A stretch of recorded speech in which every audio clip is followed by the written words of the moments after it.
Oi pessoal, hoje eu vou falar um pouco sobre a CPI da Covid e o escândalo da Covaxin. Então, aqui está o roteiro. Primeiro eu vou falar o que é uma CPI, depois eu vou falar especificamente da CPI da Covid. Primeiro eu vou falar algumas informações e logo em seguida eu vou passar para os objetivos principais dessa CPI, que é o principal ponto da aula. Depois eu vou falar sobre o escândalo da Covaxin. E por fim vou falar sobre as semanas finais dessa CPI que está chegando ao fim, está chegando próximo do relatório final. Então, primeiro, o que é uma CPI? Então, o Poder Legislativo, a principal função dele é legislar, criar novas leis e também receber e analisar projetos de leis. Porém, ele tem algumas tarefas secundárias que são menos conhecidas, que é fiscalizar e investigar a administração pública, como, por exemplo, o Poder Executivo. E para isso, o Poder Legislativo tem alguns instrumentos, e um deles é a CPI, que é a Comissão Parlamentar de Inquérito. Então, ele vai usar essa CPI para investigar alguma causa e fiscalizar a administração pública. Então, aqui algumas características da CPI. Elas são comissões temporárias da Câmara Federal e do Senado, e elas têm um prazo, por ser temporárias, elas têm um prazo de validade e objetivos bem definidos. Então, nesse começo e fim que ela vai ter, ela tem um começo e um fim. Ela vai focar nesse objetivo bem definido dela, em que ela vai investigar alguma causa. Então, aqui, segundo o artigo 35 do Regimento da Câmara Federal, uma CPI é criada para investigar um fato que seja muito importante para a vida pública e para a ordem constitucional, legal, econômica ou social do país. Então, ela vai investigar algo que seja de relevância, que tenha importância para a vida pública. E para isso, ela vai ouvir testemunhas, convocar depoimentos dos personagens, das pessoas que estão envolvidas nessa história, numa causa que a CPI vai investigar. E aí ela vai recolher informações, documentos sigilosos, ela pode até quebrar o sigilo bancário, fiscal e também o sigilo telefônico dos indiciados, desses personagens que estão envolvidos. Mas o que a CPI não pode fazer? Ela não pode punir os culpados nem decretar prisão. Então, o Poder Judiciário que vai ficar com essa responsabilidade de punir os culpados. A CPI ela não pode fazer isso. Ela vai reunir documentos, informações, ouvir testemunhas, ela vai fazer isso, gerar um relatório e ela pode até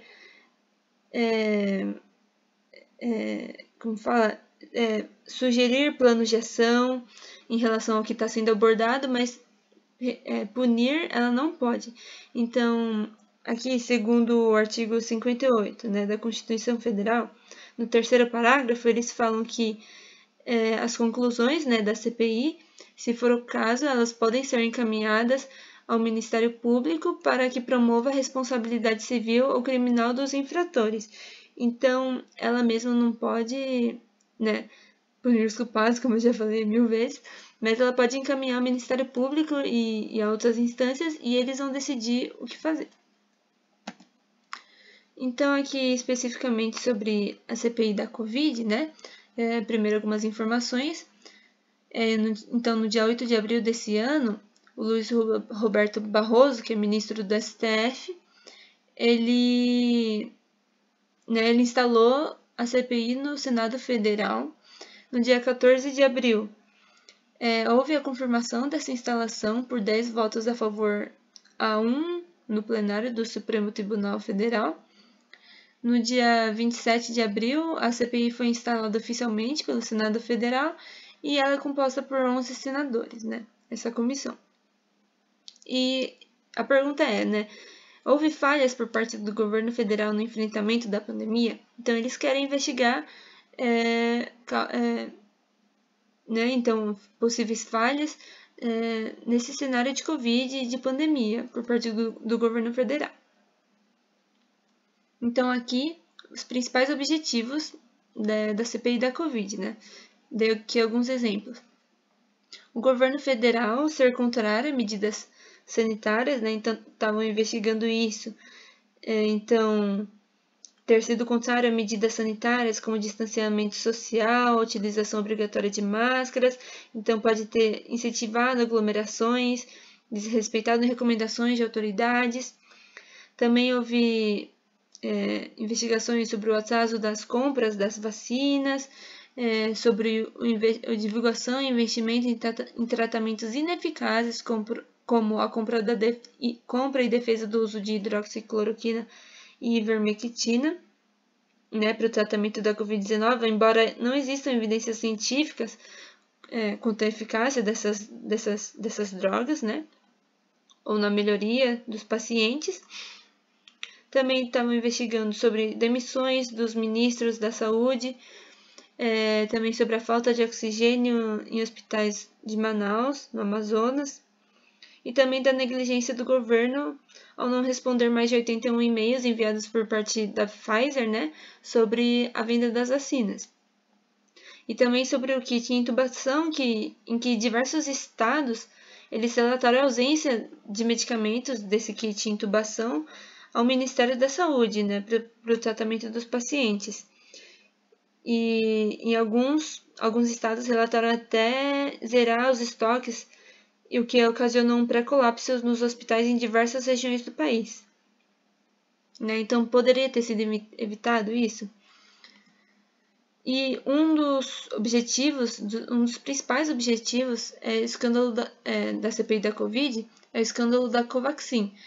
Então, 2 meses depois da instalação da CPI, houve esse escândalo e se tornou um dos principais objetivos, um dos principais focos da CPI, né? Então, esse escândalo foram irregularidades na compra e importação da vacina indiana Covaxin, produzida por essa empresa, a Bharat Biotech, não sei falar isso. E então estavam investigando um suposto esquema de corrupção em que eles analisaram que uma possível venda por parte dessa empresa, né, de mais de 20 milhões de doses por 1,6 bilhão de reais, e isso estaria superfaturado em 1000%. E o Planalto nega isso, mas é uma acusação. E os documentos obtidos pela CPI mostram que o valor contratado pelo governo foi de $15 por vacina, né? Então, R$80,70.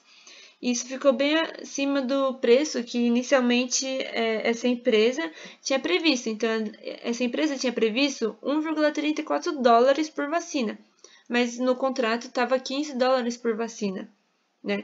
Então, isso é algo que estava sendo investigado e era uma vacina que não tinha aprovação da Anvisa, né? E a compra não foi finalizada, né, pelo governo porque o escândalo estourou antes que isso acontecesse.